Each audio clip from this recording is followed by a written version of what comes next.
नमस्कार, आप देख रहे हैं डी न्यूज खबरें आप तक। मैं हूं आपके साथ शारदा झा। अब तमाम दर्शकों का स्वागत है। मंगलवार को कड़ी सुरक्षा व्यवस्था के बीच मधुबनी जिला के मधुबनी लोकसभा व झंझारपुर लोकसभा क्षेत्र के लिए मधुबनी के आरके कॉलेज स्थित मतगणना परिसर से मतगणना अहले सुबह प्रारंभ हुई। गौरतलब हो कि कड़ी सुरक्षा के बीच शुरू हुई मतगणना के दौरान लोगों में भी काफी उत्साह दिखा गया। सबकी निगाहें जो हैं वो परिणाम पर लगातार टिकी हुई थी। अब तक के आए परिणाम के आधार पर देर शाम तक मधुबनी लोकसभा व झंझारपुर लोकसभा दोनों ही क्षेत्र से एनडीए प्रत्याशी अपनी बढ़त बनाए हुए थे। जहां मधुबनी लोकसभा क्षेत्र से एनडीए प्रत्याशी भारतीय जनता पार्टी के डॉक्टर अशोक यादव लगातार आगे बने हुए थे, तो वहीं झंझारपुर लोकसभा क्षेत्र से एनडीए समर्थित उम्मीदवार जदयू के रामप्रीत मंडल जीत के करीब नजर आ रहे हैं। सुरक्षा का पुख्ता इंतजाम किया गया था। आरके कॉलेज के दोनों गेट पर भारी संख्या में पुलिस बल तैनात किए गए थे। पुलिस पदाधिकारी एवं दंडाधिकारी भी मौजूद थे। आरके कॉलेज के आसपास निषेधाज्ञा लागू किया गया था। जिलाधिकारी अरविंद कुमार वर्मा एवं पुलिस अधीक्षक सुशील कुमार लगातार सुरक्षा का जायजा ले रहे थे। सदर डीएसपी राजीव कुमार, नगर थानाध्यक्ष सत्येंद्र कुमार लगातार मतगणना केंद्र के अंदर एवं बाहर चहलकदमी कर रहे थे। आरके कॉलेज की ओर जाने वाली सभी रास्तों पर बैरिकेडिंग लगाया गया था। वहां दंडाधिकारी के साथ बड़ी संख्या में पुलिस कर्मियों को लगाया गया था। जिलाधिकारी के हस्ताक्षर से जारी नियुक्ति पत्र एवं गेट पास के बिना लोगों के प्रवेश पर रोक लगा दी गई थी। मतदान केंद्र परिसर में वज्र गृह के आसपास भारी संख्या में केंद्रीय अर्धसैनिक बल तैनात थे। मतगणना के लिए विधानसभा वार बनाए गए टेबल के आसपास भी सुरक्षा कर्मी मौजूद थे। मतगणना नियंत्रण कक्ष एवं हेल्प डेस्क पर भी भारी संख्या में पुलिस कर्मी मौजूद थे। सदर डीएसपी 2 मनोज कुमार किसी भी स्थिति से निपटने के लिए अश्रु गैस दस्ता और क्यूआर टीम के साथ नियंत्रण कक्ष में मौजूद थे। मतगणना केंद्र के आसपास सड़कों पर दिन भर सन्नाटा छाया रहा। प्रशासनिक अधिकारी, सुरक्षा कर्मी, विभिन्न प्रत्याशियों के लश्कर एवं मीडिया कर्मियों के अलावा अन्य लोग नहीं दिखे। निषेधाज्ञा लागू रहने के कारण दुकानें दिन भर बंद रहा। किसी भी तरह के वाहनों के अन्य जाने की अनुमति नहीं दी गई थी। मिथिलांचल में इस लोकसभा चुनाव में फिर एक बार मोदी मैजिक चला। दरभंगा में हुए प्रधानमंत्री नरेंद्र मोदी के रैली का बड़ा असर पड़ा। मधुबनी जिले में केंद्रीय गृह मंत्री अमित शाह के 2 रैलियों ने वोटरों का मिजाज बदल दिया। झंझारपुर एवं मधुबनी लोकसभा से एनडीए की जीत ने इसे साबित किया। लोकसभा चुनाव की अधिसूचना जारी होने के बाद भी मतदाताओं में उत्साह नहीं दिख रहा था, लेकिन दरभंगा में प्रधानमंत्री नरेंद्र मोदी की रैली तथा लौकही एवं रहिका में केंद्रीय गृह मंत्री अमित शाह की रैली के बाद माहौल बदल गया। लोगों ने एक बार फिर नरेंद्र मोदी को प्रधानमंत्री बनाने का निर्णय लिया है। झंझारपुर एवं मधुबनी लोकसभा क्षेत्र में कई जगहों पर दोनों एनडीए प्रत्याशियों से नाराजगी के बाद भी लोगों ने अपना मतदान उन्हीं के पक्ष में दिया। मधुबनी से सांसद डॉक्टर अशोक यादव एवं झंझारपुर से सांसद रामप्रीत मंडल दूसरी बार लोकसभा पहुंचेंगे। मतगणना शुरू होने पर कुछ बूथों पर राजद के अली अशरफ फातमी आगे चल रहे थे, लेकिन उसके बाद फिर भाजपा के अशोक यादव आगे चलने लगे। झंझारपुर के जदयू के रामप्रीत मंडल शुरू से अपनी बढ़त बनाए रखे। कार्यकर्ता फूल और माला लेकर रिजल्ट घोषित होने का इंतजार कर रहे थे ताकि अपने नेता को माला पहना सके। मिठाई की दुकानों पर पहले से ऑर्डर दे दिया गया था। लोकसभा चुनाव के मतगणना को लेकर मंगलवार को सड़कों पर भी सन्नाटा पसरा रहा। बाजार में दुकानें बंद थी। जो दुकानें खुली भी तो ग्राहक नहीं थे। दुकानदार बगल के दुकानों में टेलीविजन पर पल पल की जानकारी ले रहे थे। मीडिया कर्मियों को दिन भर लोगों ने फोन कर झंझारपुर और मधुबनी लोकसभा क्षेत्र में बढ़त की जानकारी ले रहे थे। रिजल्ट की घोषणा में विलंब से लोग बार बार एक दूसरे से अपने प्रत्याशी के बारे में जानकारी ले रहे थे। मतगणना समाप्त होने के बाद शाम में चाय व पान की दुकानों पर लोगों की भीड़ उमड़ पड़ी और मतगणना पर चर्चा शुरू हो गई। देर शाम 6:30 बजे तक आए रिपोर्ट के अनुसार मधुबनी लोकसभा क्षेत्र से अशोक यादव को कुल 5,38,435 मत मिले थे, तो वहीं अली अशरफ फातमी को 3,93,769 मत मिले थे और इस प्रकार से देर शाम तक अशोक यादव 1,44,666 मत से आगे थे। वहीं झंझारपुर में रामप्रीत मंडल को 5,13,008 मत मिले थे, तो सुमन महासेठ को 3,35,393 मत मिले थे और इस प्रकार रामप्रीत मंडल 1,77,615 मतों से आगे थे।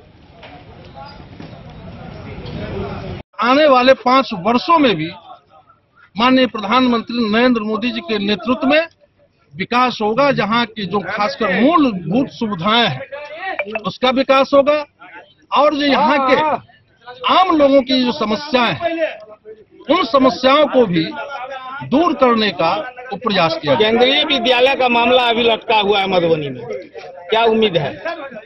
उम्मीद है बनेगा, केंद्रीय विद्यालय बनेगा। यहाँ केंद्रीय विद्यालय तो भारत सरकार दे ही चुका है, वो जमीन का मामला है। मधुबनी स्टेडियम क्या रहेगी आपकी? हमारी प्राथमिकता यहाँ की जनता की सेवा करना। मधुबनी रणनीति बनेगी और फिर लोगों के बीच में जाएंगे और हमारा हम लोगों का तो लक्ष्य है 2025 उसको देखना है। और जहाँ तक सवाल पैदा होता है लड़ाई, तो हम यहाँ जाने के लिए नहीं आए हैं। हम मधुबनी में लड़े हैं, मधुबनी के लोगों की खिदमत करेंगे। अब ये हो सकता है हम सड़क ना बना सकें उनकी, लेकिन उनको दिल को जोड़ने की कोशिश करेंगे। उनके अच्छे बुरे वक्तों में उनके साथ रहेंगे। आगे की क्या रणनीति होगी सर? यही बता दी आगे की। देखिए, हम तो यहाँ मधुबनी आए थे इलेक्शन लड़ने के लिए नहीं, जीतने के लिए। और यहाँ लालू जी और तेजस्वी का लालटेन जलाने के लिए नहीं कर पाए। और हमारे इंडिया गठबंधन के साथियों ने, हमारे राजद के सभी वर्कर ने पूरा सहयोग दिया, पूरा साथ दिया। अच्छा इलेक्शन हुआ। अब चूक कहाँ हुई इसकी तो समीक्षा होगी। और ऐसे इन जनरल बिहारी में हमारा रिजल्ट ठीक नहीं। मधुबनी से फिरोज आलम की रिपोर्ट। झंझारपुर लोकसभा क्षेत्र से मतगणना प्रारंभ होने के बाद लगातार एनडीए प्रत्याशी रामप्रीत मंडल अपनी बढ़त बनाए हुए थे। शाम 6:30 बजे तक आए रिपोर्ट के अनुसार उन्हें कुल 5,13,008 मत मिले थे। वहीं दूसरे नंबर पर इंडिया गठबंधन से सुमन कुमार महासेठ थे, जिन्हें 3,35,393 मत मिले थे। और इस तरीके से झंझारपुर लोकसभा क्षेत्र से देर शाम तक एनडीए प्रत्याशी जदयू के रामप्रीत मंडल 1,77,615 मतों से आगे चल रहे हैं। वहीं इसका असर झंझारपुर लोकसभा क्षेत्र के खुटौना प्रखंड समेत विभिन्न क्षेत्रों में भी देखने को मिला, जहां कार्यकर्ताओं में गजब का उत्साह देखने को मिला। परिणाम की आधिकारिक घोषणा होने से पूर्व ही जो कार्यकर्ता थे वो काफी खुश नजर आए, लोगों के बीच मिठाइयां बांटते हुए नजर आए। झंझारपुर लोकसभा क्षेत्र अंतर्गत खुटौना व लौकही प्रखंड में चुनावी परिणाम के दरमियान लोगों में खासा उत्साह देखने को मिला। आरके कॉलेज मधुबनी में बने मतगणना सेंटर पर शुरू से रुझानों में रहे निवर्तमान सांसद सह एनडीए प्रत्याशी रामप्रीत मंडल के कार्यकर्ता मतगणना के परिणाम को लेकर उत्सुकता देखी गई। संध्या के 6:30 बजे तक एनडीए प्रत्याशी रामप्रीत मंडल को 5,13,008 मत मिला, जबकि इंडिया गठबंधन के प्रत्याशी सुमन महासेठ को 3,35,393 मत मिला। बढ़त की बात करें तो रामप्रीत मंडल 1,77,615 मत से आगे हैं। लोगों में खुशी का आलम तो यह था कि लोग पटाखे फोड़ एक दूसरे को अबीर गुलाल लगाकर मिठाई खिलाते हुए दिखाई दिए। मतगणना के दौरान मतगणना केंद्र पहुंच प्रत्याशी रामप्रीत मंडल ने लोगों का अभिवादन करते हुए उसे जनता की जीत कही। क्षेत्रों से प्राप्त हो गई है। 10वें राउंड के पश्चात अभ्यर्थीवार प्राप्त मतों की गणना निम्न प्रकार से है। हम एक प्रतीक है। एमपी जो है विकास का काम आदरणीय प्रधानमंत्री आदरणीय मुख्यमंत्री जी करते हैं। हम लोग एक सीमित साधन है, तो थोड़ा बहुत 5 करोड़ का जो हमको मिलता है वो हम जनता में बांटते हैं, जनता के विकास के लिए करते हैं। इसलिए विकास तो आदरणीय प्रधानमंत्री आदरणीय मुख्यमंत्री जी करते हैं। बिहार सरकार और एनडीए की जो सरकार है दिल्ली करते हैं। हम एक प्रतीक के रूप में हमारे विकास के लिए जो मुद्दा उठाना होगा, चाहे रेलवे पर हो, कृषि पर हो, स्वास्थ्य पर हो, मैं उठाऊंगा सर। इतना आप लोगों को विश्वास बहुत बहुत धन्यवाद। अली अशरफ फातमी जी को 1,68,000 अशोक कुमार यादव।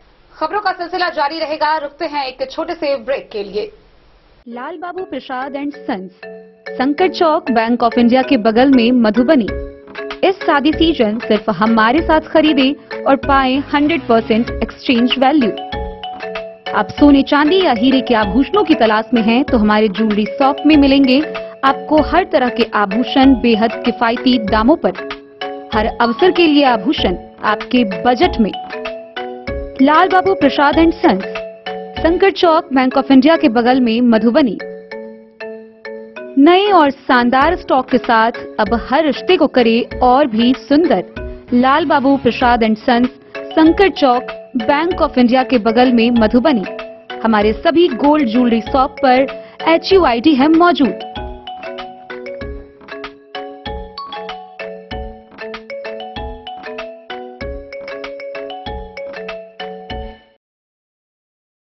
ट्रेंड के इस जमाने में क्या आप भी चाहते हैं स्टाइलिश और फैशनेबल कपड़े? क्या आप अपने लुक को अपग्रेड करना चाहते हैं? अगर हाँ, तो आज ही आएं Bombay fashion readymade sari showroom. हमारे पास पुरुषों, महिलाओं और बच्चों के लिए है नए से नए फैशन ट्रेंड में कपड़े और एक्सेसरीज का लार्ज कलेक्शन। आपके बजट और हर अवसर के लिए खास। चाहे काम के लिए हो नए आउटफिट की तलाश, या पार्टी के लिए ड्रेस, या किसी खास अवसर के लिए सूट, सलवार और साड़ी, हमारे पास है हर एक ब्रांड। क्रिम्सन क्लब, मुफ्ती, टर्टल और किलर के SIS स्टोर्स। इसके अलावा रेमंड, स्पार्की, जॉकी, लक्ष्मीपति, मान्यवर, ब्लैकबेरी, नवाब पार्कर जैसे बड़े ब्रांड। तो देर किस बात की, आज ही आए बॉम्बे फैशन साड़ी एवं रेडीमेड शोरूम। हमारा पता है महिला कॉलेज रोड, मधुबनी।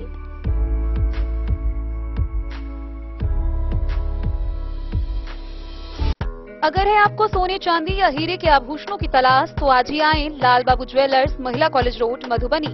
मिथिलांचल में 100 वर्ष से अधिक की विरासत और आपकी सेवा में हर आभूषण पर हॉलमार्क उपलब्ध है। हर अवसर के लिए आभूषण, शादी हो, पार्टी हो, त्योहार हो, आपके बजट में और आपके डिजाइन के अनुसार।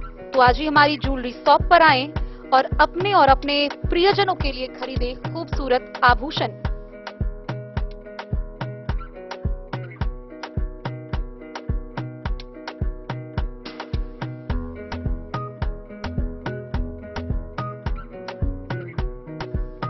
हार, चूड़ियां, अंगूठियां, झुमके, मंगलसूत्र और बहुत कुछ है शामिल, वो भी किफायती दामों में। मधुबनी में सबसे कम मेकिंग चार्ज पर। लाल बाबू ज्वेलर्स, महिला कॉलेज रोड, मधुबनी।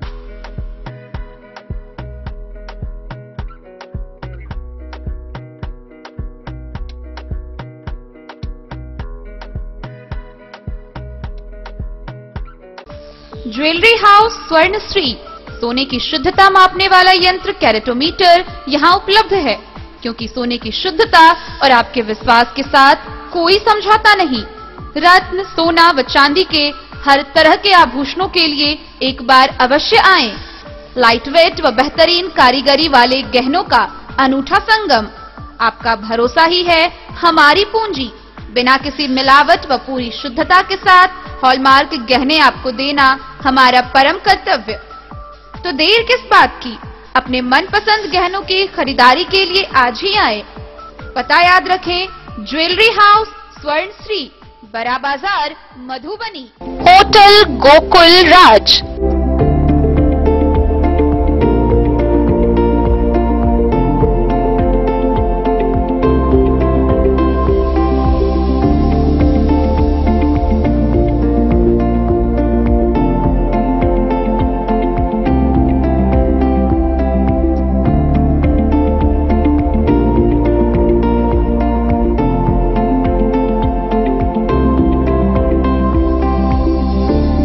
शहर के भीड़ भाड़ से दूर, शांति और सुकून से भरे वातावरण में मधुबनी शहर के लहरियागंज वार्ड नंबर 1 में पूरे मिथिलांचल क्षेत्र का सबसे भव्य होटल, होटल गोकुल राज। 4 मंजिला इमारत की इस होटल में है 4 बड़े बड़े बैंकेट हॉल, रिंग सेरेमनी, शादी, मीटिंग या पार्टी, हर एक आयोजन के लिए अलग से हॉल की व्यवस्था, रेस्टोरेंट की व्यवस्था जहां एक से बढ़कर एक लजीज व्यंजनों का मिलेगा संगम, और रहने का उचित प्रबंध। Suite room, AC room, non AC room से सुसज्जित होटल जहां लिफ्ट की भी है व्यवस्था, पार्किंग का पूरा इंतजाम। तो तो आइए और इस जिंदगी में खुशियों से भरी यादें शामिल करिए। होटल गोकुल राज मधुबनी में आप लोगों का स्वागत है। होटल गोकुल राज, लहरियागंज, वार्ड नंबर 1, मधुबनी। शुभ शगुन वाटिका मैरिज गार्डन, मधुबनी शहर के बीचों बीच बाबू साहेब चौक पर आपकी सुविधा अनुसार आकर्षक और भव्य मैरिज गार्डन। शगुन वाटिका विवाह भवन, रिंग सेरेमनी हो या हो शादी, छोटा बड़ा पारिवारिक समारोह हो या हो कोई उत्सव या पार्टी, शगुन वाटिका मैरिज गार्डन दे रहा है आपको सबसे बेहतरीन सेवा। बुकिंग के लिए संपर्क करें गणपति टेंट हाउस, पुराना LIC कैंपस, खादी भंडार, मधुबनी। संपर्क सूत्र 7903625254। विवेकानंद मिशन विद्यापीठ, शिक्षा के क्षेत्र में एक नया आयाम, अब छोटे बच्चों के लिए भी आधुनिक सुविधाओं के साथ उपलब्ध। विवेकानंद मिशन विद्यापीठ जूनियर, जहां क्लास प्री नर्सरी से 5th स्टैंडर्ड तक के बच्चों का एडमिशन प्रारंभ है। अगर आप भी चाहते हैं अपने बच्चों का शिक्षा के क्षेत्र में बेहतर विकास, तो विवेकानंद मिशन विद्यापीठ जूनियर है आपके लिए तैयार। 2.5 से 10 वर्षों के बच्चों के लिए आपको मिलेगा आधुनिक सुविधाओं के साथ एक बेहतर शिक्षा का माहौल। CBSE बेस्ड करिकुलम सिलेबस के साथ साथ स्टूडेंट्स होंगे art and craft, game and sports और कल्चरल एक्टिविटीज में अव्वल। इंग्लिश मीडियम के माहौल के बीच स्टूडेंट्स बनेंगे स्मार्ट, जहां किताबी ज्ञान के साथ साथ हर क्षेत्र में स्टूडेंट्स होंगे अवेयर। हॉबीज और इंटरेस्ट को मिलेगी प्राथमिकता। तो आइए और अपने बच्चों के बेहतर भविष्य के लिए आज ही नामांकन करवाइए। विवेकानंद मिशन विद्यापीठ जूनियर, हमारा पता है तिरहुत कॉलोनी, नगर परिषद, main road, ward number 21, Madhubani.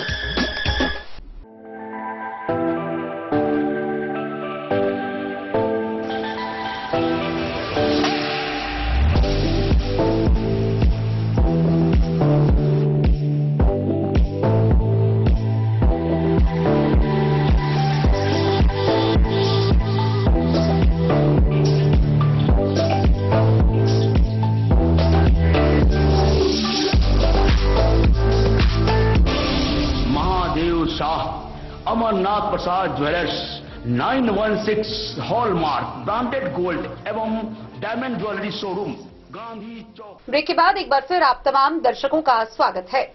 Jaynagar थाना क्षेत्र से एक बड़ी खबर सामने आ रही है, जहां जयनगर थाना क्षेत्र के दुल्ली पट्टी खजौली मुख्य सड़क पर नकाबपोश अपराधियों के द्वारा एक व्यक्ति को गोली मारकर बुरी तरह घायल कर दिया गया। मामला लूटपाट से संबंधित आ रहा है। एक बाइक पर 3 व्यक्ति सवार थे, जहां अपराधियों के साथ नोकझोंक के क्रम में गोली चलाने की खबर सामने आई है।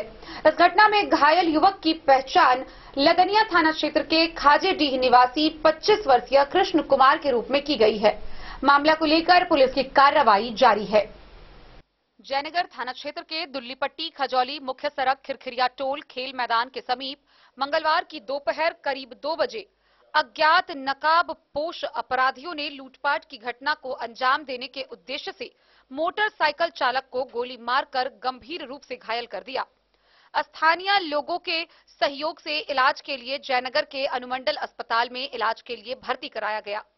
चिकित्सक ने घायल युवक को प्राथमिक उपचार के बाद हालत नाजुक देखते हुए मधुबनी सदर अस्पताल रेफर कर दिया। घायल युवक की पहचान लदनिया थाना क्षेत्र के खाजेडीह गिधवास गांव निवासी 25 वर्षीय कृष्ण कुमार यादव के रूप में की गई है। घटना की सूचना मिलते ही जयनगर के थानाध्यक्ष अनूप कुमार ने पुलिस बल एवं पैंथर टीम के सहयोग से अस्पताल पहुंचकर घायल युवक का हाल जाना एवं अपराधियों के धरपकड़ के लिए थाना क्षेत्र के विभिन्न क्षेत्रों में घेराबंदी कर छापेमारी अभियान चलाया। थानाध्यक्ष ने घटना स्थल पर पहुंचकर आसपास के क्षेत्रों में लगे सीसीटीवी कैमरा फुटेज खंगाल रही है।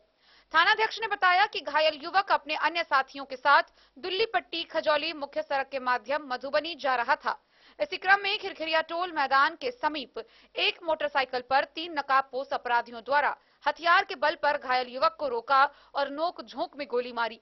अभी तक घटना के कारणों का पता नहीं चल सका है। प्राप्त सूत्रों के अनुसार घायल युवक अपने 2 अन्य दोस्त जयनगर थाना क्षेत्र के सहुरिया गांव निवासी एवं नेपाल के मारर गांव निवासी के साथ बाइक से जयनगर कलवाही मुख्य सड़क NH 527B के रास्ते मधुबनी जा रहा था, लेकिन बाइक सवार युवक ने इस रास्ते को छोड़कर दुल्लीपट्टी गांव के बजरंगबली मंदिर के सामने वाली दुल्लीपट्टी खजौली मुख्य सड़क से मधुबनी जाने लगा। दुल्लीपट्टी गांव से करीब 2 किलोमीटर दूर खिरखिरिया टोल खेल मैदान के समीप पहुंचने पर सामने से एक मोटरसाइकिल पर 3 नकाबपोश अपराधियों ने लूटपाट की घटना को अंजाम देने के उद्देश्य से हथियार के बल पर रोका। अपराधियों एवं घायल युवक व उसके दोस्तों के साथ नोकझोंक के क्रम में अपराधियों ने कृष्ण कुमार यादव के सीने में गोली मारकर घायल कर दिया। सूत्रों ने बताया कि घायल युवक अपने दोस्तों के साथ मुख्य सड़क NH के रास्ते मधुबनी जा रहा था, तो आखिर किसके कहने पर रास्ते को बदलते हुए दुल्लीपट्टी खजौली सड़क से जाने का सोचा। कांड वाला एक युवक आया था जिसका उम्र अप्रॉक्स 25-26 साल होगा। गोली कांड हुआ था, गोली लगा था स्टर्नम रीजन में, इसलिए उसको हम बेहतर इलाज के लिए आ गया TMC से रेफर किए गए फर्स्ट एड स्टर्नम। डेन न्यूज के लिए जयनगर से मोहम्मद अली की रिपोर्ट। नमस्कार, आप देख रहे हैं डेन न्यूज खबरें आप तक। मैं हूं आपके साथ शारदा झा। मैं हूं अखलाक सिद्दीकी। जो लगातार आज हम लोग दिन भर आपको मधुबनी मतगणना स्थल से तमाम जो अपडेट है मधुबनी लोकसभा चुनाव के, वो हम आपको दे रहे हैं। इस बार जो मधुबनी में जो उम्मीद थी, जो लगातार दावे किए जा रहे थे इंडिया अलायंस के उम्मीदवार यानी महागठबंधन के उम्मीदवार अली अशरफ फातमी की तरफ से कि हम चुनाव लड़ने नहीं चुनाव जीतने आए हैं, अंततः वो चुनाव हार गए। और चुनाव हार गए वो जो 5 लाख वोट पार का जो दावा भारतीय जनता पार्टी के जो तमाम वर्कर लगा रहे थे नारा कि हम इस बार 5 लाख वोट का पार करेंगे, वो अशोक यादव जो है पार कर गए हैं। वो हमको लग रहा है कि 5,49,990 वोट अब तक उनको 24वें राउंड में प्राप्त हो चुका है, बावजूद अभी मतगणना जारी है। हम आपको बता दें कि जिस प्रकार से अगले सुबह से ये वोटों की जो बढ़त है, वोटों की गिनती का जो सिलसिला जारी है, वोटों की बढ़त लगातार देखने को मिल रही है और लगातार जो है वो मधुबनी जिला के दोनों लोकसभा क्षेत्र से, मधुबनी लोकसभा क्षेत्र और झंझारपुर लोकसभा क्षेत्र से एनडीए प्रत्याशी जो है वो अपनी जगह जो है वो बनाए हुए हैं। हालांकि कई जगहों पर एनडीए जो है वो पिछड़ता हुआ भी नजर आया, लेकिन अगर हम बात मधुबनी जिला की कर रहे हैं तो मधुबनी लोकसभा और झंझारपुर लोकसभा दोनों ही जगह से एनडीए प्रत्याशी अपनी बढ़त बनाए हुए हैं। जहां मधुबनी लोकसभा से भारतीय जनता पार्टी के उम्मीदवार डॉक्टर अशोक यादव, जो कि पूर्व भी सांसद रह चुके हैं, वो अच्छे खासे निवर्तमान सांसद रह चुके हैं, वो जो है वो अच्छे खासे मतों के अंतर से अली अशरफ फातमी को पीछे छोड़े हुए हैं। वहीं दूसरी तरफ अगर हम झंझारपुर लोकसभा की बात करें तो जदयू के रामप्रीत मंडल जो हैं वो अच्छे खासे मतों के अंतर से सुमन कुमार महासेठ को जो है वो पीछे छोड़े हुए हैं। अब तक क्या अपडेट हमारे सामने आ रही है? अब तक जो अपडेट है कि जो मधुबनी लोकसभा में जो 6 विधानसभा है, शारदा, मधुबनी, बेनीपट्टी, बिस्पी, केवटी, जाले, हरलाखी, ये तमाम विधानसभा में अशोक यादव अली अशरफ फातमी पर 20 पड़े। जो तमाम दावे किए जा रहे थे कि केवटी में बढ़त मिलेगी, बिस्पी में बढ़त मिलेगी, बिस्पी में फैयाज अहमद हैं, वो जो तमाम क्षेत्र को लेके थोड़ा सा लोगों में बना हुआ था कि वहाँ जो है राजद का थोड़ा बाहुल्य क्षेत्र है, वहाँ उनको जो मत है वो ज्यादा मिलेंगे, लेकिन कहीं ना कहीं वो खोखला नजर आया। वो देखने के लिए अली अशरफ फातमी ने मनोज यादव को वहाँ ज्वाइन करवाया। उसको लेकर के बिस्पी में आधा दर्जन के करीब आरजेडी के जो है विधानसभा के उम्मीदवार है, वो तमाम लोग अपनी ताकत को लगाए हुए थे। नाम हम लेना नहीं चाहेंगे क्योंकि उनको तकलीफ हो जाएगी। उन तमाम लोग जो लगातार दावे कर रहे थे कि अली अशरफ फातमी चुनाव जीतेंगे, तेजस्वी यादव लगातार बिस्पी हो, जाले हो, केवटी हो, मधुबनी हो, मकसूदा हो, तमाम जगहों पर जो उन्होंने सभा की, सभा करने के बाद उन्होंने खास करके जो उनको लग रहा था कि जो मुस्लिम का वोट है वो तो पूरी तरह इनको आएगा ही, तमाम जो गैर मुस्लिम में जो जातीय समीकरण के लोग थे, लीडर थे पूरे बिहार के, उनको यहाँ लैंड कराया गया। वो तमाम लोग इनके लिए काम कर रहे थे, लेकिन रिजल्ट जो आया परिणाम, वो परिणाम न तो तेजस्वी यादव के द्वारा कहा गया कि अली अशरफ फातमी नहीं, अब अली अशरफ फातमी यादव हैं, वो भी बात नहीं रही और लगभग वो 1.5 लाख से अधिक मतों से चुनाव हार गए। अगर आप ऐसे में देखें 2019 के लोकसभा चुनाव का अगर आप परिणाम देखेंगे तो जिस चीज का डर था या जो कहा जा रहा था कि MY समीकरण के अलावा क्या वोट आएगा। अब इसमें किस समीकरण का क्या वोट पड़ा अली अशरफ फातमी को, वो तो अभी 9 साढ़े 9 बजे रात तक विधानसभा वाइज जो है वो हो जाएगा। लेकिन सबसे आश्चर्यजनक बात यह है कि मधुबनी जो लोकसभा क्षेत्र का जो मधुबनी 36 विधानसभा क्षेत्र है, यहाँ के राजद के उम्मीदवार विधायक हैं समीर कुमार महासेठ। इस इलाके में उन पर 20 पड़े मधुबनी नगर निगम के मेयर ने मधुबनी शहर में अच्छी खासी बढ़त मिली है अशोक यादव को। और जो शहर से सटा हुआ जो इलाका है, जो शहरी जो अभी 45 वार्ड है उसके बाद का जो इलाका है, उन तमाम इलाकों में अरुण राय ने लगातार कैंपेन किया और दिन रात उन्होंने एक करके यहाँ इनको डॉक्टर अशोक यादव को वो उनके जीत के वो सारथी बने और मधुबनी विधानसभा में वो लीड दिए। अखलाक जी, आपको नहीं लग रहा है कि जिस क्षेत्र में राजद को अधिक समर्थन मिलना चाहिए था, अली अशरफ फातमी को लेके जो एक कयास लगाए जा रहे थे कि उनको उन क्षेत्र से ज्यादा बहुमत मिलेगा, उन्हीं क्षेत्रों में जो है वो रामप्रीत मंडल भारी पड़ते हुए नजर आ रहे हैं? नहीं, अशोक यादव की बात कर रहे थे हम लोग। अशोक यादव उन तमाम क्षेत्रों में शारदा भारी पड़े, चाहे वो जाले हो। एक बड़ा मतों का जो अंतर है वो नजर आ रहा है। बिल्कुल, ये जो बड़ा मतों का अंतर है वो नजर आ रहा है। तो आखिर ये जो मधुबनी के वोटर साइलेंट वोटर के नाम से जाने जा रहे हैं, वो सच में ये कहीं ना कहीं हमें साफ तौर पर नजर आ रहा है साइलेंट का वो अपना काम कर दिए। क्योंकि जिस प्रकार से हम चुनाव के दिनों की बात करें, उस कैंपेन की बात करें, उस ग्राउंड रिपोर्ट की बात करें, तमाम जो दिग्गज नेता पहुंचे उनके रैली की बात करें, संबोधन की बात करें, तो हम ये देख रहे थे, और जनता की भी बात करें तो कहीं ना कहीं जो अशोक यादव हैं उनके प्रति जनता में नाराजगी, आक्रोश जो है वो नजर आ रहा था, वो साफ तौर पर नजर आ रहा था। और इस प्रकार से कयास लगाए जा रहे थे कि इस बार जो है वो अशोक यादव पीछे रह जाएंगे। लेकिन जब वो आगे बने हैं तो वो एक अच्छे खासे बढ़त से आगे बने हैं। 1 डेढ़ लाख मतों का अंतर अभी साफ तौर पर नजर आ रहा है और अभी भी मतों की जो गिनती है वो जारी है। तो ये एक बड़ा चौंकाने वाला परिणाम है। और इसी प्रकार से रामप्रीत मंडल के भी बारे में बात करें तो झंझारपुर लोकसभा क्षेत्र से तो कहीं ना कहीं उन प्रत्याशियों को लेके भी, रामप्रीत मंडल को लेके भी जो वहां की जनता है, वहां के मतदाता है, उनमें काफी आक्रोश नजर आ रहा था। लेकिन इन आक्रोश और नाराजगी के बावजूद कह सकते हैं कि जो बड़े मंच पे लोग मौजूद हैं उनका चेहरा देख के वोट किया गया है। अमित शाह के प्रोग्राम के बाद लौकी में जो अमित शाह का प्रोग्राम हुआ, उस समय तक बहुत उहापोह की, असमंजस की स्थिति बनी हुई थी रामप्रीत मंडल को लेकर के, चूंकि लोग उनको न सुनना पसंद करते थे, न उनके मीटिंग में जाना पसंद करते थे। जब चुनाव से 15 या 20 दिन बाकी था, तब संजय झा पूरी तरह से झंझारपुर में कैंप किए और झंझारपुर में कैंप करने के बाद जो तमाम बीजेपी के वोटर थे, जिनका डर था कि वो सुमन महासेठ की तरफ जाएंगे, जिनका डर था कि वो गुलाब यादव की तरफ जाएंगे, ऐसा नहीं हुआ। और जितना कम गुलाब यादव को आंका जा रहा था, गुलाब यादव उससे कहीं अधिक निकले। चूंकि महागठबंधन के किसी भी वर्कर से आप उस समय बात करते तो गुलाब यादव को 15 और 20 से ज्यादा हजार वोट देने के वो मूड में नहीं थे और बात भी नहीं करना चाह रहे थे।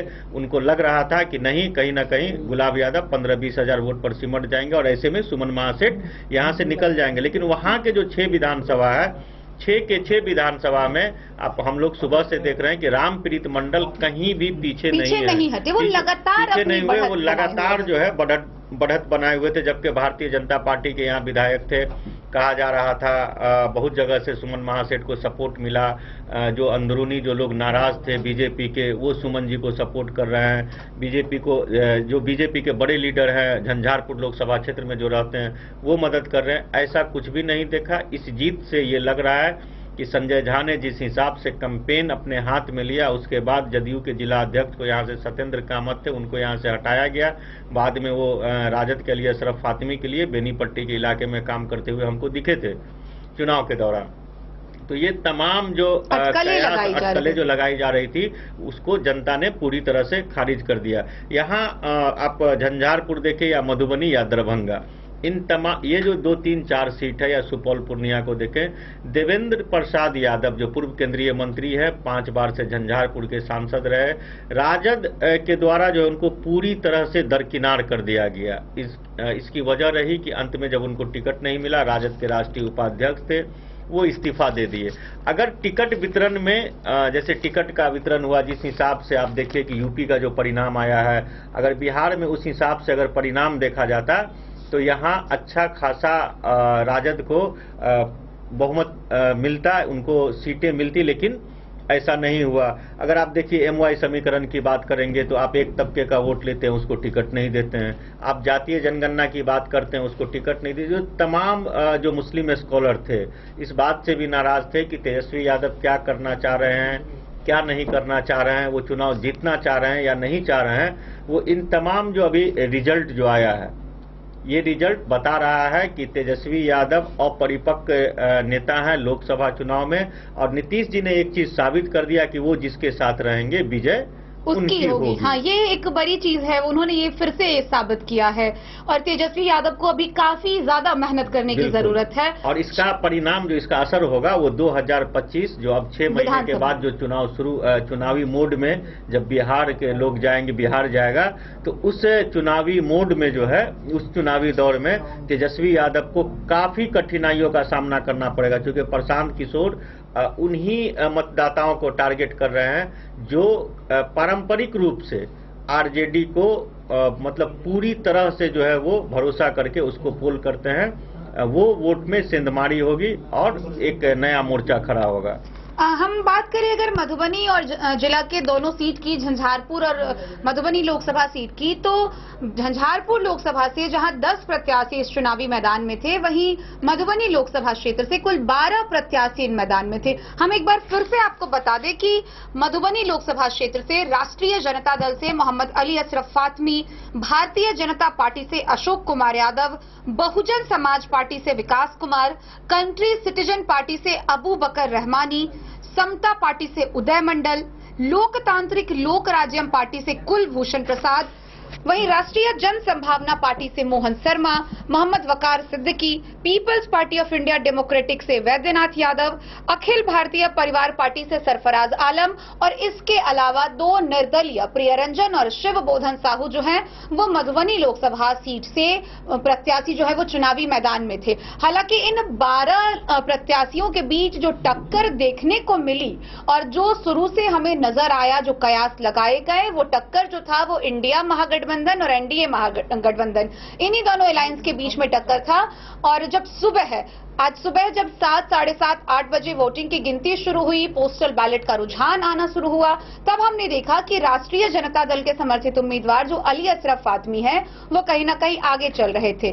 लेकिन इन सारे अटकलों को पीछे छोड़ते हुए एनडीए प्रत्याशी भारतीय जनता पार्टी के डॉक्टर अशोक यादव जो है वो आगे बने, और जब वह आगे आए तो वह बढ़त जो है वो लगातार बनती रही और फिर वो पीछे नहीं आए, और 10, 20, 30, 40, 50 हजार के मतों से अंतर से वो आगे बढ़ते गए। प्रत्येक राउंड में जो है ये लगातार बढ़ता गया, और बहरहाल अभी वर्तमान में वो तकरीबन 1.5 लाख मतों से अली अशरफ फातमी को पीछे छोड़े हुए हैं। झंझारपुर में जो अभी रामप्रीत मंडल है वो लगभग 1,77,000 मतों से आगे चल रहे हैं। अब ऐसे में तो दूर दूर तक जीत की कोई संभावना नजर नहीं आ रही है। जो अभी जो जीत की संभावना हमें नजर आ रही है, तो झंझारपुर लोकसभा से भी और मधुबनी लोकसभा से भी, दोनों ही लोकसभा क्षेत्र से जो है वो एनडीए के प्रत्याशी जीत के बेहद करीब नजर आ रहे हैं, क्योंकि मतों का अंतर जो है वो काफी ज्यादा देखने के लिए मिल रहा है। झंझारपुर लोकसभा क्षेत्र की बात करें तो वहां से रामप्रीत मंडल सुबह से ही अपनी बढ़त लगातार बनाए हुए हैं, वो किसी राउंड में पीछे ही नहीं हुए। हालांकि सुमन कुमार महासेठ जो है वो उनके तुरंत पीछे बने रहे, उनको लेके कयास लगाए जा रहे थे। दूसरी तरफ गुलाब यादव के बारे में बात की जा रही थी कि कहीं ना कहीं उनके मतों के कारण रामप्रीत मंडल या सुमन कुमार महासेठ के मत पे अंतर पड़ेगा या नहीं पड़ेगा, लेकिन उनका जो उनके पक्ष में भी तकरीबन 70 से 75 हजार मत अब तक देखने को मिल चुके हैं। तो ये सारे आंकड़ों को देखने के बाद फिलहाल यही कहा जा सकता है कि एनडीए की जीत जो है वो कहीं ना कहीं तय है। एनडीए जो है वो मधुबनी से लीड करती हुई नजर आ रही है। मधुबनी के अलावा अगर हम बात करें दरभंगा की, तो दरभंगा से एनडीए लीड कर रही है। मुजफ्फरपुर से जीत गए दरभंगा से गोपाल जी ठाकुर जो है वो अच्छे खासे मतों के अंतर से उन्होंने जीत दर्ज की है। मुजफ्फरपुर से जो है वो बीजेपी आगे चल रही है। और इस प्रकार से अगर हम पूरे देश भर की बात करें, पूरे बिहार की पहले तो बात करें, तो बिहार में जो 40 लोकसभा सीट है, उन 40 लोकसभा सीट पर 30 सीटों पर जो बीजेपी है वो लीड करती हुई नजर आ रही है। हालांकि ये जो पूरे देश के लिए बात कही गई थी कि इस बार 400 पार, अब की बार 400 पार, वो कहीं से भी नजर नहीं आ रहा। उसके बारे में क्या कहना चाहिए? वो तो 300 पे अटक गए मोदी जी। चूंकि मोदी जी का जो दूसरे चरण के बाद जो तमाम चुनावी रैलियां हुई उसमें उनकी जो आक्रामकता थी, उन्होंने जो 10 साल में काम किया, जिस हिसाब से विपक्ष आक्रामक था कि आपने बेरोजगारी में क्या किया, अग्निवीर योजना को राहुल गांधी ने साफ तौर पर कहा कि हम इसको, हमारी सरकार आएगी, हम 4 तारीख को सरकार बना रहे हैं, हम इसको उठा के कूड़ेदान में डाल देंगे। तो बहुत हद तक जो राहुल गांधी की जो सफलता है वो दिख रही है, क्योंकि 292 पर अभी अगर एनडीए है तो इंडिया अलायंस जो है 233 पर अभी भी देश के कई राज्यों में मतगणना जारी है। अब सवाल ये हो रहा है कि जो कामकाज को रखना चाहिए था उस कामकाज को नहीं रखा गया, और यहाँ जो अशोक यादव थे और रामप्रीत मंडल जो दोनों चुनाव लड़ रहे थे, या इनको जो लोग चुनाव लड़वा रहे थे, उनके लिए ये सीट चुनौती थी।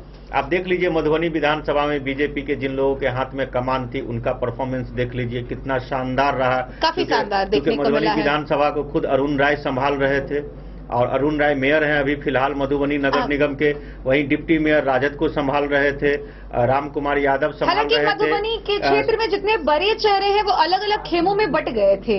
एक तरफ जहां स्थानीय विधायक राजद का मोर्चा संभाले हुए थे, तो वहीं जो मेयर है वो बीजेपी का मोर्चा संभाले हुए थे, बहुत मजबूती के साथ, और काफी मजबूती के साथ खड़े थे। और जिस तरीके से उन्होंने मोर्चा संभाला हुआ था, ये बेहद दिलचस्प बना हुआ था कि आखिर परिणाम जो है वो किसके पक्ष में आएगा। लेकिन अब जो परिणाम हमारे सामने नजर आ रहा है वो पूरी तरीके से एनडीए के पक्ष में नजर आ रहा है। जो ताजा अपडेट हमारे सामने है, अपडेट ये है कि मान लीजिए कि बेनीपट्टी में भावना झा कांग्रेस की पूर्व विधायक हैं बेनीपट्टी की, वो महागठबंधन का कमान संभाले हुई थी, बुरी तरह से वहां फातिमी फ्लॉप हुए। हाँ, हरलाखी में डॉक्टर शकील अहमद और वहां के पूर्व विधानसभा प्रत्याशी हैं शब्बीर अहमद, वो कमान संभाले हुए थे। सीपीआईएम के राम नरेश पांडे कमान संभाले हुए थे। सबसे आश्चर्यजनक बात है कि राजद के जो जिला अध्यक्ष हैं राम आशीष यादव, पूर्व विधायक है, वो उसी इलाके से आते हैं जिस वो वही दोनों इलाका बेनीपट्टी और हरलाखी का विधानसभा, वहां बुरी तरह से राजद के उम्मीदवार अशोक यादव से पीछे रहे। केवटी में जाले में बिस्पी में ये उम्मीद थी कि फैयाज साहब हैं और भी जो बड़े बड़े लोग हैं, या इम्तियाज नूरानी कमान संभाल रहे हैं, या जो भी लोग वहां, या मनोज यादव कमान संभाल रहे हैं, इधर से अकेले बचौल थे। फैयाज साहब के लड़का आसिफ अहमद वो कमान संभाल रहे थे। ये तमाम लोग जो थे, ये जो तमाम अपने चेहरे को लेकर के थे कि हम भी यहाँ के कल को दावेदार हो सकते, उन तमाम दावेदारों के लिए ये सबसे बड़ा प्रश्न खड़ा हो गया कि आखिर आपने क्या दावेदारी पेश की जो फातिमी यहाँ से चुनाव हार गए। तेजस्वी यादव कहे कि ये यादव जी हैं। अब जरूरत है समीक्षा की, आखिर चूक आपसे कहाँ हुई? क्योंकि जिस तरीके से आपका क्षेत्र है, देखिए शुरुआत जो हुई लोकसभा चुनाव की शुरुआत जो हुई, तो बाहरी उम्मीदवार का मधुबनी के स्थानीय जो पढ़े लिखे नौजवान थे, जो इंटेलेक्चुअल तबका था, वो पूरी तरह से सोशल मीडिया पर और खुलेआम विरोध कर रहे थे कि नहीं, हमको बाहरी उम्मीदवार को यहाँ से भगाना है। तो एक तरफ बीजेपी ने दिया दरभंगा के उम्मीदवार को, तो राजद भी उससे पीछे नहीं हटी। वो कही कि ठीक है भाई, आप दरभंगा मधुबनी से 20 किलोमीटर दूर के दे रहे हैं, तो हम थोड़ा सा 10 किलोमीटर आगे बढ़ा देते हैं, हम थोड़ा उर्दू बाजार की तरफ जाते हैं। ये बिजली के हैं, वो दरभंगा शहर की ओर, ये दरभंगा ग्रामीण में पढ़ते हैं अशोक यादव, और वो दरभंगा सदर में पढ़ते हैं, शहरी क्षेत्र में पढ़ते हैं, वहां से इनको यहाँ लाया गया। तो ये जो गैप था, और राजद के लोग जो थे वो इतनी उहापोह की स्थिति में थे। शक्ति सिंह यादव है, राजद के बड़े लोग हैं, रीतलाल यादव है, तमाम जो लोग हैं, ललित यादव यहाँ 30-30, 40-40 गाड़ी लेकर के घूम रहे थे कि फातिमी मेरे भाई हैं, दरभंगा में हमारी मदद की है, मधुबनी में आप मदद कीजिए। तमाम मददगारों के बाद, तमाम मदद के बीच, तमाम एंटी इनकम्बेंसी के बीच भी साहब चुनाव मधुबनी से हार गए, चूंकि वो दावा कर रहे थे कि मैं चुनाव जीतूंगा तो फला फला मैं विकास करूंगा, चूंकि राहुल गांधी के जो दावे थे उसमें भी वो दावे ये लोग कर रहे थे। लेकिन एक जो चूक हुई है महागठबंधन के लोगों से, राहुल गांधी ने जो अपना मैनिफेस्टो जारी किया, जिसमें 8500 रुपया हर महीने देने का, 500 रुपये में गैस सिलेंडर, 200 या शायद 300 यूनिट बिजली फ्री देने का, 200 यूनिट बिजली फ्री, अग्निवीर योजना को बंद करने का। बिहार में ऐसा नहीं हुआ। बिहार में तेजस्वी यादव ने अपना मैनिफेस्टो जारी कर दिया।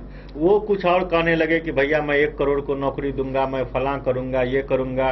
वो चीज नहीं है। अभी तेजस्वी यादव को समझना पड़ेगा। हम आपको बता दें कि 1999 में पूर्णिया नया अपडेट जो हमारे पास मधुबनी से आ रहा है, मधुबनी लोकसभा सीट से कुल 23 राउंड जो है वो पूरे किए जा चुके हैं और अभी तक जितना मत जिनके पक्ष में आया है, हम आपको बता दें कि मोहम्मद अली असरफ फातमी को अब तक 3,87,336 मत प्राप्त हुए हैं, तो वहीं अशोक कुमार यादव को 5,34,259 मत प्राप्त हुए हैं। तो ये जो काफी ज्यादा मतों का अंतर नजर आ रहा है। इसके अलावा जो कुल 12 प्रत्याशी थे, उन 12 प्रत्याशियों के मतों की बात करें तो जो 23वें राउंड का जो रिजल्ट हमारे पास आया है, विकास कुमार जो बहुजन समाज पार्टी से थे, उन्हें 6,968 मत मिले हैं। अबू बकर रहमानी, उन्हें 2,017 मत मिले हैं।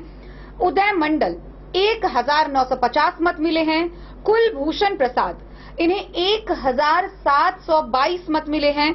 मोहन शर्मा, इन्हें 4,316 मत मिले हैं।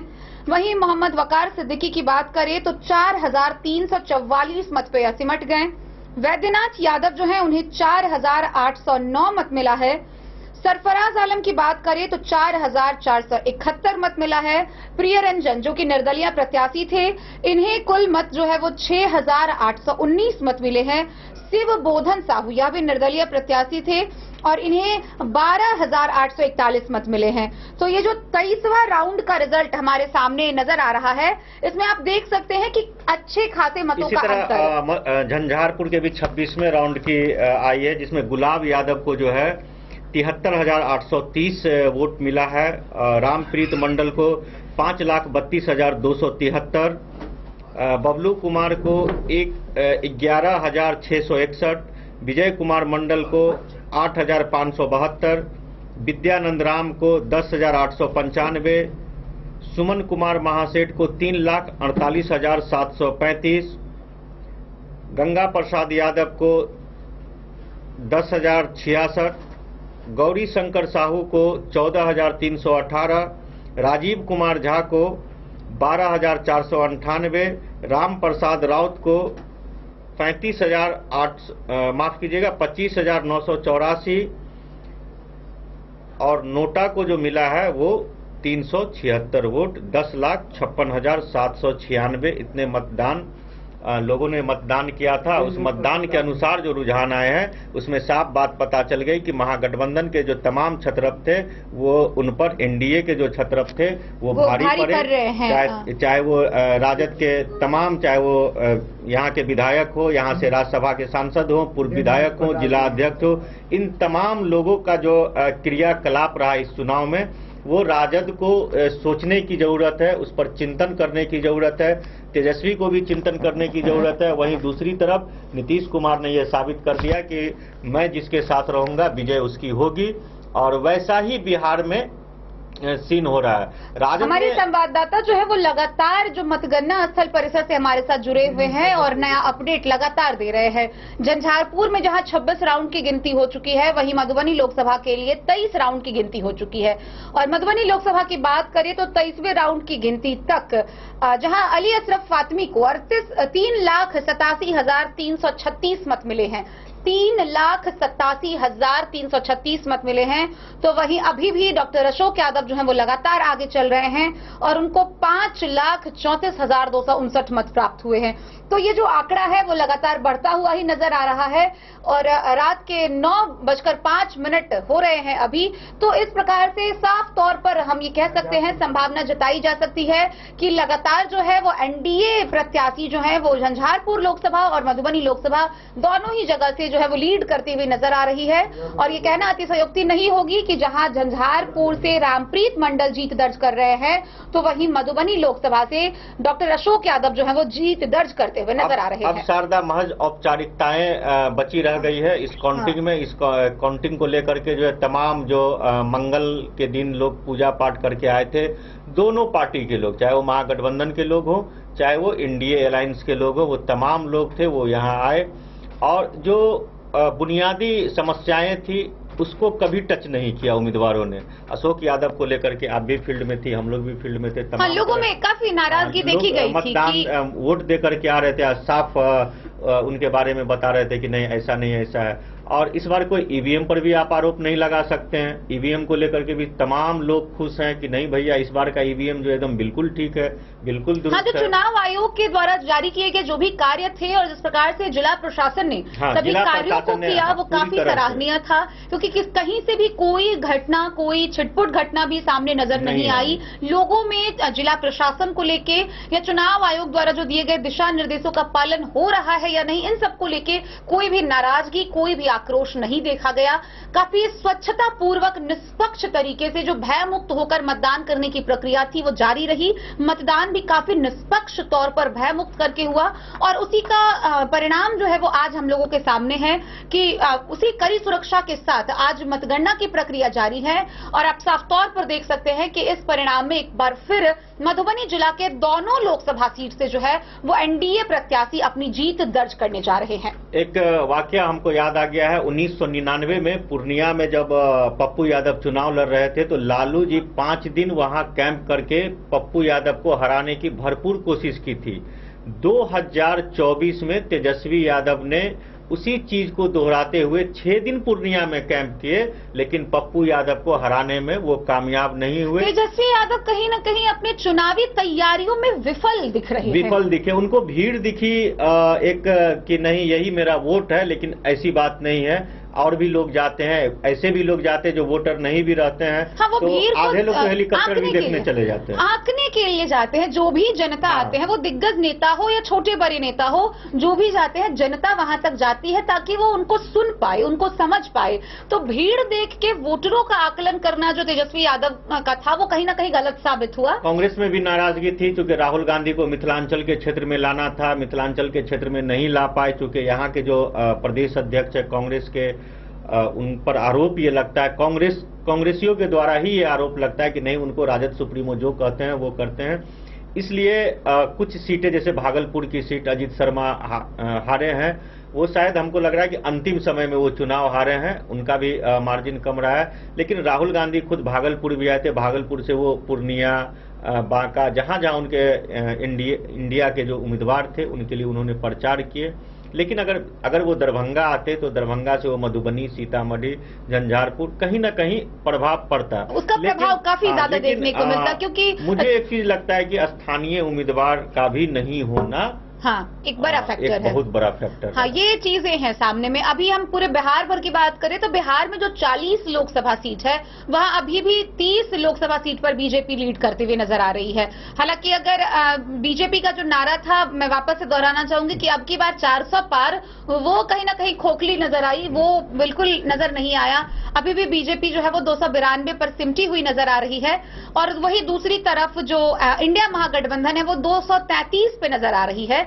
तो ये आंकड़ा ज्यादा अंतर नहीं है, लेकिन इन सब के बावजूद जो है वो एनडीए जो है, एनडीए गठबंधन, एनडीए अलायंस जो है वो हर जगह से लीड करती हुई नजर आ रही है, काफी ज्यादा जगहों से लीड करती हुई नजर आ रही है। तो इसमें अब जरूरत है, अगर हम मधुबनी की बात करें तो एक बार मधुबनी के वापस आते हैं। मधुबनी जिला के मधुबनी लोकसभा और झंझारपुर लोकसभा में जो मतगणना का सिलसिला जारी है, तो मधुबनी लोकसभा के लिए 23 राउंड की गिनती पूरी की जा चुकी है, झंझारपुर लोकसभा के लिए 26 राउंड की गिनती पूरी की जा चुकी है और भारी मतों के अंतर से मधुबनी लोकसभा से एनडीए प्रत्याशी अशोक यादव और झंझारपुर लोकसभा से एनडीए प्रत्याशी रामप्रीत मंडल अपना जीत दर्ज करते हुए नजर आ रहे हैं। बिल्कुल। तो आज के इस बुलेटिन में फिलहाल इतना ही। कल फिर हाजिर होंगे नई खबरों के साथ। तब तक दीजिए पूरी टीम को इजाजत और मधुबनी की हर छोटी बड़ी खबरों के लिए देखते रहिए DIN न्यूज, खबरें आप तक। नमस्कार।